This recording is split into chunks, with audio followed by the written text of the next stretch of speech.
Hello, everyone, and welcome to another episode of ClueCon Weekly. I am your host, Jon Gray, and today we're focusing on the state of AI investments with co-founder of Storm Ventures and also ClueCon Jam Session legend, Ryan Floyd. Ryan, welcome to the podcast. Yeah, great to be here, John.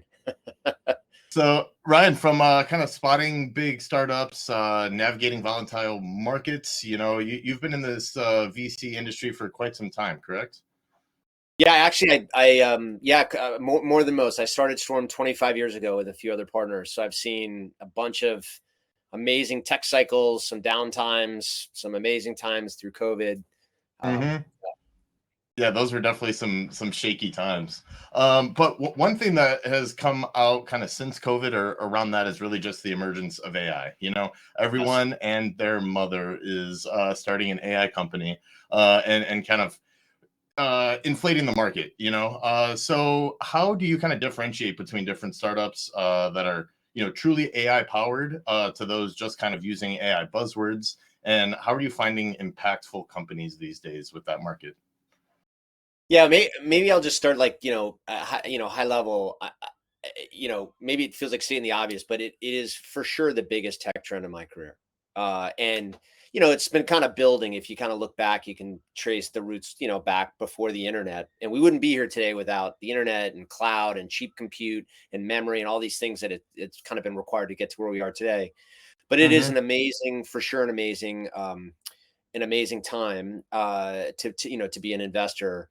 It's also just fraught with an enormous amount of challenges in terms of figuring out where to invest and what's happening. If only because in venture, capital has just flooded into the market, and so as you mentioned, there are so many companies getting started today. One of the great things about the cloud was that it made starting companies relatively easy. I mean, when I got started 25 years ago, you had to buy servers and load up software and set up your own data center. I mean, it was just a lot of work. Compared to today, you have these, apps like Lovable and Bold where you just, with a prompt and you publish your app. It couldn't be easier, right? So tons of companies have gotten started, and that's super interesting and makes it challenging. What's also interesting, I think, as a venture investor, it's worth mentioning, in all prior tech trends, there's always been a large part of the tech establishment that had a vested interest and fought the new trend, whatever that trend was. So let's just use the cloud as an example. I spent a bunch of my time in an open source project called OpenStack some time ago. That was, you can sort of think of it as like AWS in a box.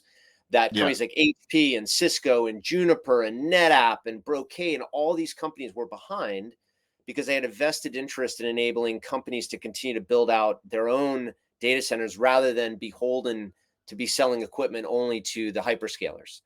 Now, obviously, the hyperscalers really have won, and that business has gone. But there was a lot of companies that were not in support of the cloud and really thought there was an alternative path. The reason I'm mentioning it was what is amazing about AI is you're really hard pressed to find any naysayer. It's really hard to find someone who says, "Oh yeah, AI is not interesting." You certainly find people who are concerned about the implications. You can find people that have different versions of timelines, when things are going to happen. Is AGI real? But in some ways, these are kind of nuances, right? Directionally, whether it's IBM, Salesforce, a YC company, SignalWire, Price Waterhouse, every venture investors, everybody is sort of in agreement, which is unique. And I mention that because I think it feeds into all these companies getting started, but it's important as an investor because I think in a lot of ways, startups, they've really benefited from large companies moving slowly and going in different tech directions for whatever reason, right? It is amazing in so many respects, for example, that Google is really replacing search, which is this golden goose, with AI that can't possibly be monetizing as well as search, but they're doing it because they know AI is the future, right? And so they're willing to make those trade-offs. And it's hard to point to a lot of companies historically that have been able to do that the way Google's doing it. So that's made for just an interesting landscape as well. Specifically to answer your question about how we figured out, I wish I could say there's like this super easy formula that we use. There's no formula. There's no silver bullet. it's a lot of like the old traditional ways of kind of thinking about things, markets and teams. That's as important as ever. Mm-hmm. You have a lot of teams that show up that maybe are presenting an AI technical AI story that don't have the depth of experience. And even if you think directionally they may be going in the right direction, you know that they're not going to be able to hire the best people just because that's not their domain. I was with a team yesterday, and they were telling me they feel like a baseball team playing basketball. You could be an amazing team, but if you're playing the wrong sport, it's not a good fit. So teams, markets are important. The other thing I think we think about a lot now, we had there's this concept of anti-fragile. Was Nassim Taleb, kind of popularized this, and I can't remember which book it was, but basically the concept that as things change, a business or a culture or a person can get stronger over time, with that change and adapt. And I think it's really important in AI as things are moving really, really quickly. We had an EIR with us, Eric Mayer, who was used to be part of the AI team at Meta about 6 months ago, and we spent a lot of time talking about this framework. When we look at companies now, we ask this fundamental question: are they really anti-fragile in the sense that as the LLMs get better, which they all are getting better and better and growing, and we can talk about directionally what's happening there, but they're all getting better and better. And whatever benchmark comes out today, it doesn't really matter, because in 3 months there'll be another one, and then the leapfrog. And I mean, it's just, and it's great for startups. It's great for everybody. But Mm-hmm. what it means is, as a startup, you got to really think about whatever you're building against today. You better make sure as those models get better, your product or your service gets even better, and it doesn't get worse. So if you're, trying to capitalize on something that as these models get better, that value proposition starts to, or at least could be threatened to shrink. I think that's a dangerous place to be today, because things are moving so quickly. So we think a lot about that in terms of our framework, which has a lot of implications we can talk about. And then we also think Mm-hmm. about data. I think data is the other thing that we think a lot about. So, there's few examples of companies that leverage, let's say, public data historically, and can make a really durable business out of it, for example. Um, Another good example is today in most enterprises, the a lot of the friction to adoption of more agentic workflows is the data. And it's not that they don't have data, they do. But even if you've got this, amazing system set up in Snowflake or Databricks, it may not be in a form, it may not be clean, it may not be easy to access, the governance rules may not be there, all sorts of things that are not in place to really allow you to just unleash that in the organization for people to take advantage of. So we think a lot about that data side too, and what that means. And I should maybe take a step back and tell everybody, from a Storm standpoint, all I do is B2B investing. So, if you've got a consumer product, I'm not your guy. If you're doing life Mm-hmm. sciences or crypto, I'm not your guy. That's not what we do. We really just focus on B2B, and our North Star as an investor is all around go to market. Because we realized years ago, it didn't matter whether you're building cybersecurity or CRM, as long as you're selling to a business user on the other side, the go-to-market playbooks kind of tend to be the same. And the same is true in AI. In fact, AI really kind of amplifies that, because distribution is another touchy, tricky issue with AI, which we can talk about that too. But anyway, Mm-hmm. that's a little bit of how I think how we think about it. But suffice to say, in my 25 years as an investor, I think it's one of the most challenging times to No, invest. that is really interesting, and you brought up a lot of amazing points, and I do agree that it's one of the most challenging times probably for you, but also kind of concerning for us, because everyone's job is pretty much being turned upside down. Yes. But one that is really going to stay around is definitely the venture capitalist. And I saw something recently that said that venture capitalist is going to be the only job left, basically, I because think they that was think Mark that Andreesen. Yeah, I think that was Mark Andreesen that said that. Yeah, but that was a little bit talking his book on. yeah, exactly. Yeah, At least you maybe. will not be replaced anytime I don't soon. know. I don't know. I think, Um, who knows? Who knows? I mean, even in my world, exactly. what I started out, a lot of the things that you might use like an associate or an analyst for. I mean, we're leveraging AI today, so it's impacting venture, in a lot of the same ways, it's impacting everyone, everyone else. Yeah. So I think it's, there certainly are going to be some jobs that are lost, no question over time.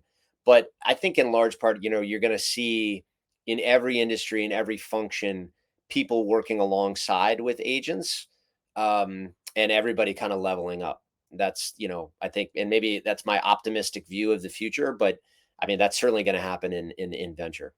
No, and I'm glad that you brought up the tools part of how you use it, because another point you made was that AI is very universally adopted, and I think that kind of is the reason why I pulled up a stat: 30,000 AI startups have launched globally over the past 24 months. So we have a pretty flooded market, and when you Yes. bring up tools or agents, I was just curious what your 2 cents on those were. If you find that they're the ones who are kind of the niche in the market, adding some value, or if they're kind of just muddying the waters and adding to a lot of these new businesses, because those are some of the largest size of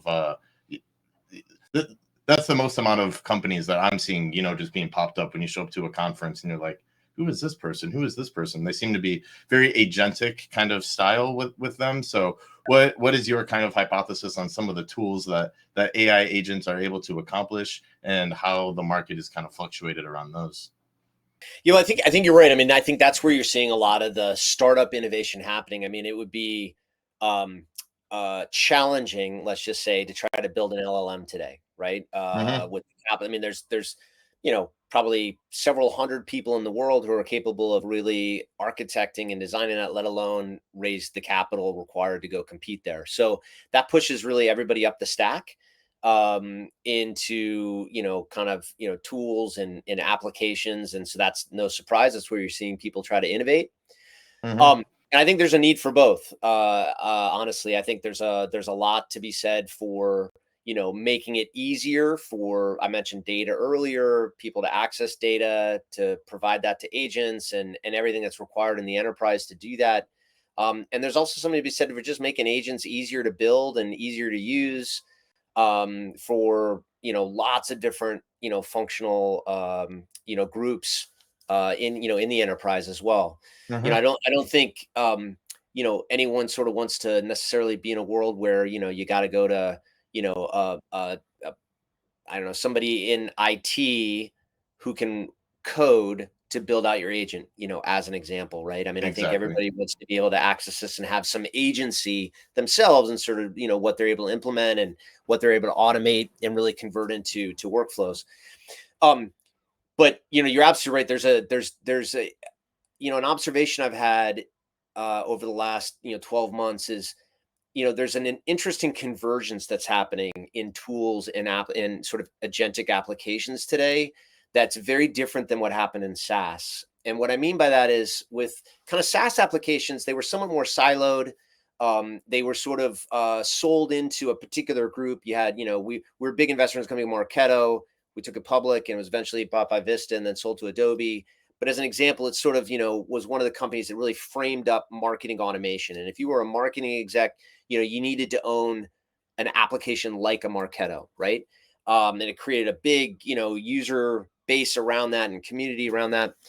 AI is interesting now in that, it's almost like balkanized applications. You have a lot of these kind of niche use cases that you're seeing people Mm-hmm. adopt.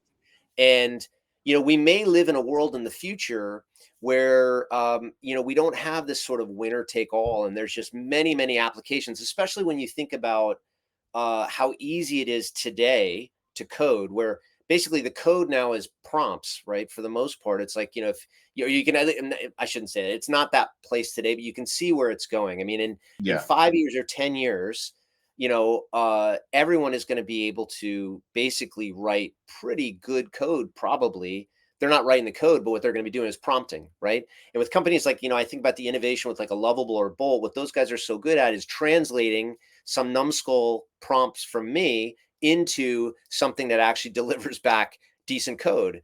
And that's just going to get better and better and better and better, right? And so you Mm-hmm. could see just a ton of applications that end up getting created versus, everybody buying into Salesforce or, whatever their story is.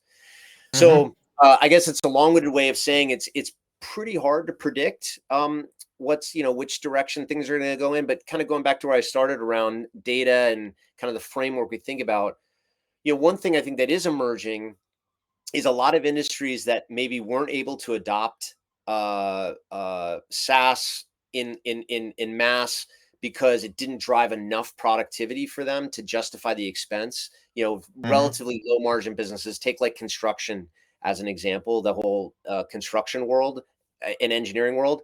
It's largely a service business that lives on a 5-10% margin. And so they couldn't adopt just a tremendous amount of technology, like say an enterprise can that has a 60, 70, 80% gross margin. But what AI does is it really changes the game, because AI really drives, you can call it productivity, but I think, it's more helpful for me to think about it really takes over a lot of that service budget, and really takes over functional work. And so you're seeing adoption now in a lot of these verticals that maybe were not as large adopters of SaaS, but I think they're going to be massive adopters of AI over time, because the Hmm. ROI is there. Like it really, AI just kind of really tips the scale in terms of driving a better ROI. And so I think in some of those cases, you may see a lot of agents and tools that get developed specifically for those industries. You may see more vertical agents success stories than maybe we've seen with SaaS products in the past. Um, Hmm. but it's amazing, because it's all evolving. It's all changing so quickly. And so, you try to aim and think about a big market and a great team and building an awesome product, and Hmm. and hope for the best. Yeah, and on some of those tools, and I like that construction example, because what is really interesting to me are just the workflows that are now possible within companies. So not only just finding the right one to invest, but finding the right one to kind of adopt and integrate into your own company. So I'm curious on how AI workflows or automations have kind of been a positive outcome. What new goals can companies now set? Has there been a change in that? And then maybe some of the negative side of things, like have you found that putting all your eggs in one basket, and maybe trusting, relying on AI has worked out negatively for any companies? So how has workflows been implemented by AI agents? Yeah, so I think it's a good question. There was a MIT study that a bunch of people referenced that said something like, I don't know, I can't remember exactly, something like 90+% of enterprise AI projects have failed to live up to expectations, something like that. Basically, have been Mm, failed projects. And I don't know, I didn't see all the data behind it, but I'm not super surprised. I think the takeaway from it is not that AI is failing. The takeaway from it is it's just early days. It's just hmm. early, and so we're all kind of Exactly. experimenting, right?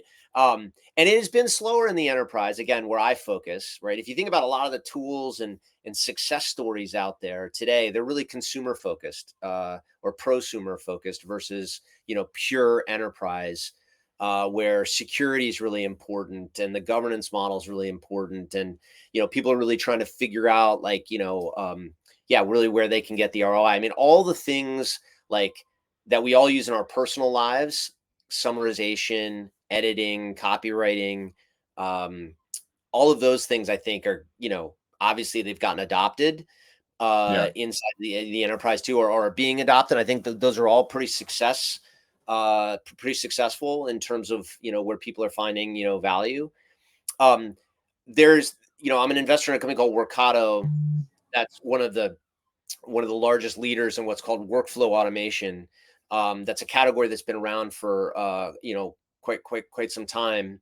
And they were the first kind of cloud native company to do it, and they now have a big agentic layer that's on top of that, and really taking those workflows and converting them to agents. And you're starting to see that. I think companies that have the mindset of workflow automation to start, I think, are Hmm. finding it easier than to make the conversion into agentic workflows, because agentic workflows is really just the next step around workflow automation. I think what drives success, specifically to answer your question, that I think is really interesting about AI is you really need to define the outcome. when we all go to work and we do our jobs, we sort of know what we need to do. Like I need to find great companies to invest in that eventually deliver great returns for LPs, for example, right? And I guess you could call that an outcome. But for AI, if I'm going to automate that, to your point about replacing me, I have to Hmm. define each step along the way. What is the outcome that I desire of that agentic flow, right? Yeah. And that can be hard to do sometimes, depending on what you're trying to accomplish. But if you can define it, I think that's where you find the most success, right? Because, and it makes you kind of rethink, what are we really trying to get out of this workflow we have or this job we're trying to do? Because if you can define that outcome and it's based on systems, then it's likely it's a great candidate for some kind of agentic solution. If it's Hmm. more fuzzy, then it's a little harder, I think, harder to do that in general. So that's why I think people have, found success. I haven't heard yet, a lot of horror stories in terms of things that are happening. But I will say, like, a lot of the startups that we meet with are uh, founders that maybe know AI and have a good sense of like where the technology is headed, but they don't really understand the enterprise. And I think IT and just general enterprise execs are going to have to be very careful about allowing employees to buy any agent off the shelf and deploy, because the potential for the security risks and for things to go awry, to get bad answers, to become kind of lazy in terms of that workflow, I think it's pretty high. I met with a Hmm. company a couple weeks ago. I ultimately didn't invest, but it was a great business that basically was telling me about, mainly outside the US, there's a lot of companies that have employees that are writing Python scripts and running agents locally on their machines, their users' credentials to access the systems. And it's, I mean, boy, from an IT standpoint, that's terrifying. Hmm. Um, 'Cause you have no idea what the code is. You have no idea. You think it's the user accessing, but it's really not. It's an agent that they have running in the background.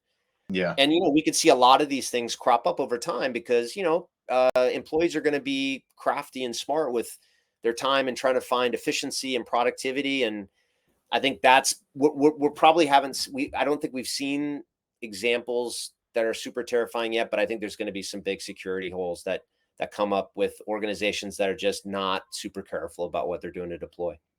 Yeah, definitely. I like your point on defining outcomes for success, because that is really the largest adoption kind of theme, I guess, when it comes to getting these agents to actually be adopted by the end user. Yeah, at Yeah. Signalwire, we develop a lot of these AI agents, and it's really easy for someone to talk to it and be like, I don't want to talk to a robot. AI is just not there yet. We're not going to make this happen. But to be able to have specific agents doing specific tasks and understanding what it is you want to come out of the situation has always led to a lot of really good success stories. And to your point, how a lot of these businesses that are starting now are kind of smaller teams that are able to accomplish a lot more, and that kind of changes the trajectory of where it is that their company is going to go. And on all of these companies and writing on the success, what kind of outcomes do you see in the real world from this AI boom? So do you see, energy, legal issues? What are some of the negative consequences that you kind of see from this big AI boom that's influencing the space?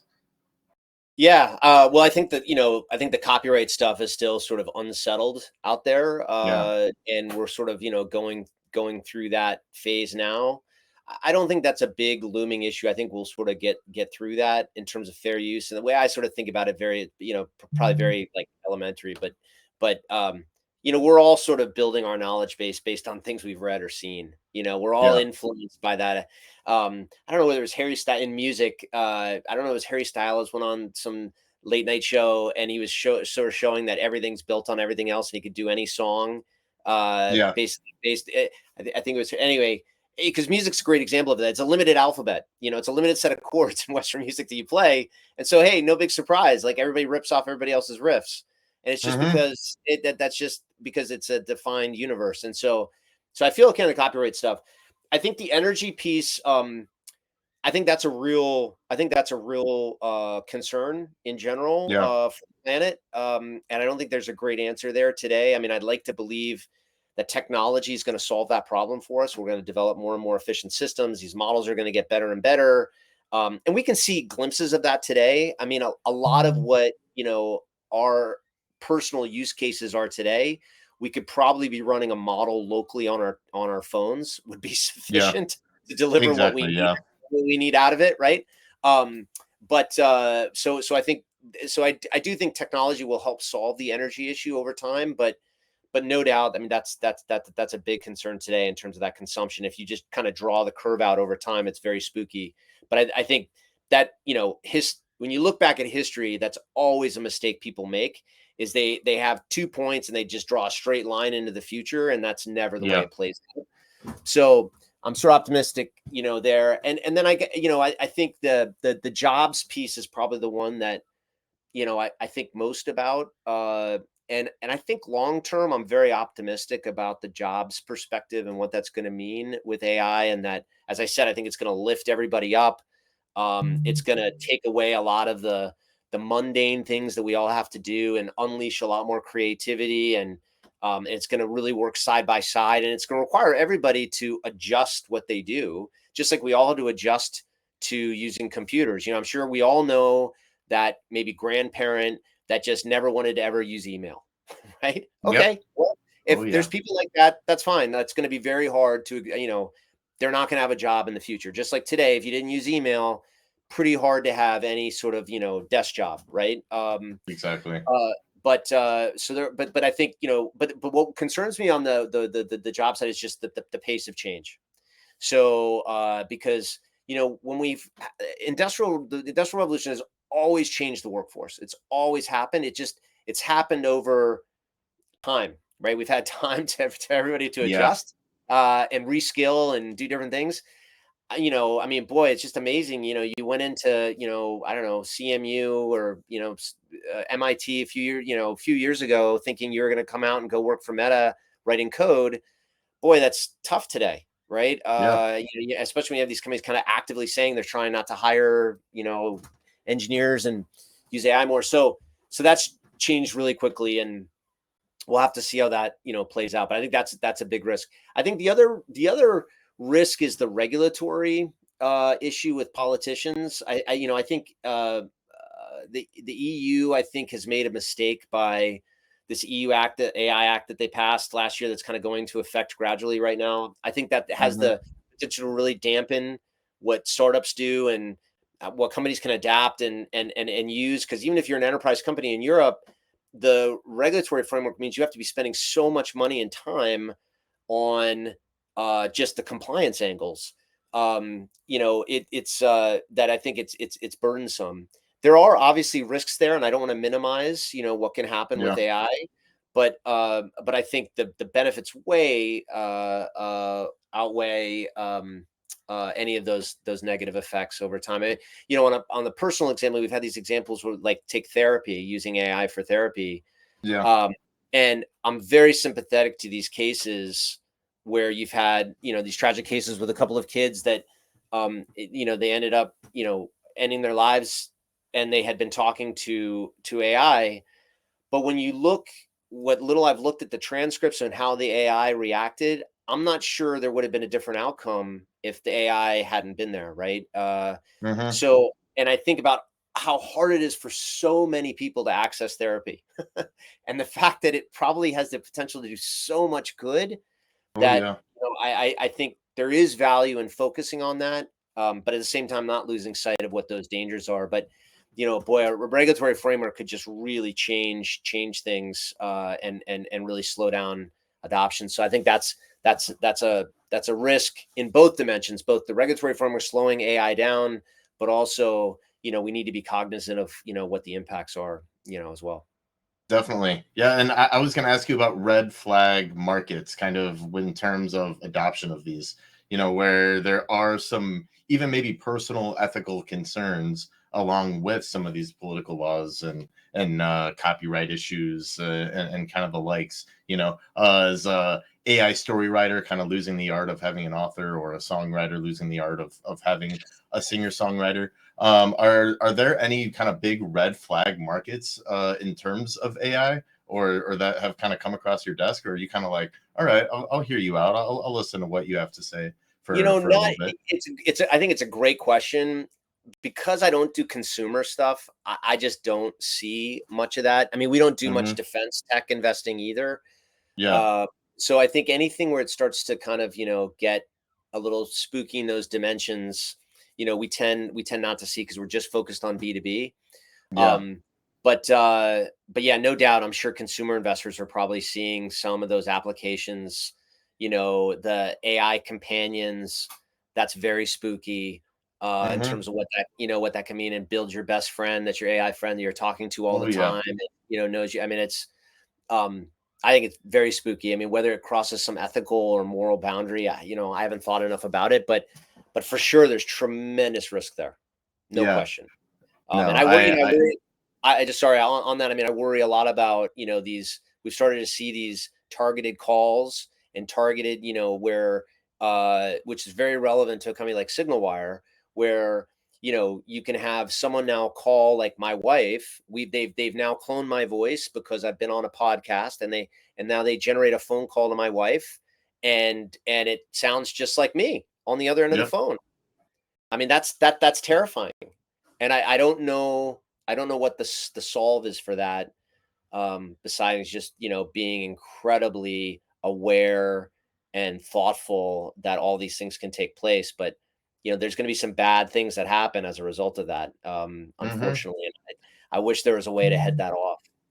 No, and you're concerned about your wife, but for us that aren't married, having an ex-girlfriend out there with your voice and the things that they know about you could deal you some real damage. Yeah. That's kind of that's my nightmare situation of what possible could happen. It's like having these tools at your ready, but people will do bad things, unfortunately, whether they have this tool or this tool. So that's at least my optimism about it is. They're going to be doing these things regardless. Yeah. But Ryan, is there anything else I have yet to ask you? Any other topics? Anything you want to plug or shout out? No, I think this is great. It's a great conversation. I mean, I love talking. I spend all my waking hours thinking and talking about AI. I mean, Hmm. I guess I'll just leave it on this. I encourage everyone, if they're not already doing it. My favorite personal. I always ask John, you have to share your personal use case for AI in Yeah. terms of like something in your daily life. And one of my favorite ones now, over the last 6 months, I feel like it's gotten good enough, is I have conversations with AI on topics of interest in my. So I'm up in San Francisco today. It's about 45-minute drive from Menlo Park, where I live, and I mean, it's. I wouldn't say it's like a podcast, but it's really interesting to be able to access that information and have a conversation directionally in things that I'm interested in. Hmm. And do it using voice in the car. Yeah. It's really, that multimodal experience is pretty cool. And I've really enjoyed that. And that's yeah, usually part of my daily commute, if I'm in the car. How about I you? will check that out. Let's see. In terms of just personal life, I have been using it at church, and I like to just totally a lot of the old people's brains. When I say I can type in, like, what does this mean, or what does this specific word mean, and to see their face of people who have not been exposed really to like ChatGPT a whole lot, they're aware of it, but maybe they have like negative implications about it. You just Yeah, see their whole world collapse because they're like, wow, this can actually be used for good. Like, this is good stuff, and I can oh, get a that's nice great. outcome from it. So Yeah, yeah, yeah. routinely I'll be showing that to the old ladies and guys that over there, in order to just get a better version of literature, because reading's hard. We don't read anymore. So Yeah, and I mean, I and like it's that because we have a bright future. Yeah. and it's that's such a great example, because the multimodal nature and the conversational aspect of it makes, whether it's just something as simple as like a search kind of use case, for someone Hmm. that maybe had a hard time maybe seeing, can't type, they get confused about what tabs open and which application. I mean, it is because there's a lot going on. The fact Yeah. that you can just go to ChatGPT or Gemini, or Claude and ask questions and get answers. I mean, for that community, it's so amazing. Yeah. My mother-in-law uses it all the time. Yeah, it's great to see. Mm-hmm. Well, Ryan, thank you so much for joining the podcast. Excited to see you next ClueCon, and I appreciate your time. All right, great. Thanks for having me.